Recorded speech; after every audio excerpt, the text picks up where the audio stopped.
In this verse, God says, I will counsel you with my eye upon you. ఈ వచనంలో దేవుడు మనకి ఏం చెప్తున్నాడంటే, నేను మీ మీద దృష్టి ఉంచి మీకు ఆలోచన చెప్పేదను అని. That means God tells us counsels. దానికి అర్థం ఏంటి అంటే, ఆయన మనకి ఆలోచన తెలియజేస్తాడు అని. There are some times in our lives when we don't know what to do and what decisions to make. మన జీవితంలో కొన్ని సమయాల్లో మనం ఏం చేయాలో, ఎటువంటి నిర్ణయాలు తీసుకోవాలో మనకు తెలియదు. God promises today that He reveal His counsel to us in times like this. ఇటువంటి సమయాల్లో దేవుడు తన ఆలోచనని మనకి తెలియజేస్తానని ఈ రోజు మనతో వాగ్దానం చేస్తున్నాడు. Counsel is needed for many things these days. ఈ రోజుల్లో మనకి చాలా విషయాల్లో ఆలోచన అవసరం. Counsel is needed for peace in families. కుటుంబంలో సమాధానం కోసం ఆలోచన అవసరం. Counsel is needed to improve economic conditions. ఆర్థిక సంబంధమైన విషయాల్లో మెరుగుపరచబడడానికి ఆలోచన అవసరం. Counsel is needed for bright future for children.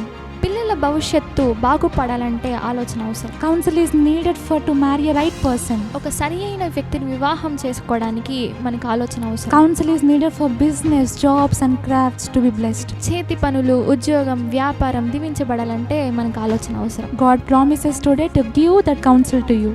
దేవుడు ఈరోజు మనకి వాగ్దానం చేస్తున్నాడు, నేను మీకు ఆలోచన చెప్తాను అని. Now let's talk about how does God reveal His counsel to us. ఇప్పుడు మనం దేవుడు తన ఆలోచనని మనకి ఎలా తెలియజేస్తాడో తెలుసుకుందాం. God reveal His counsels through the message of His servants. ఆయన తన సేవకుల సందేశం ద్వారా ఆయన ఆలోచనని మనకి తెలియజేస్తాడు. Through parents, తల్లిదండ్రుల ద్వారా తెలియజేస్తాడు. through pastors, దైవజనుల ద్వారా తెలియజేస్తాడు. through the spiritual elders in church.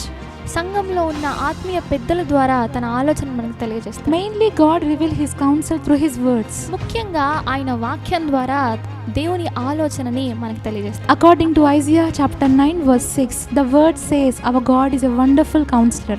యెషయా 9వ అధ్యాయం 6వ వచనం ప్రకారం దేవుడు ఆలోచనకర్త అని వాక్యం చెప్తుంది. Who are watching this video, if you are worried about what decisions to make in your life, God is saying that He will reveal His counsel to you. ఎటువంటి నిర్ణయాలు తీసుకోవాలో తెలియక బాధపడుతున్నట్లయితే దేవుడు తన ఆలోచనని మీకు తెలియజేస్తానని ఈరోజు మీతో వాగ్దానం చేస్తున్నాడు.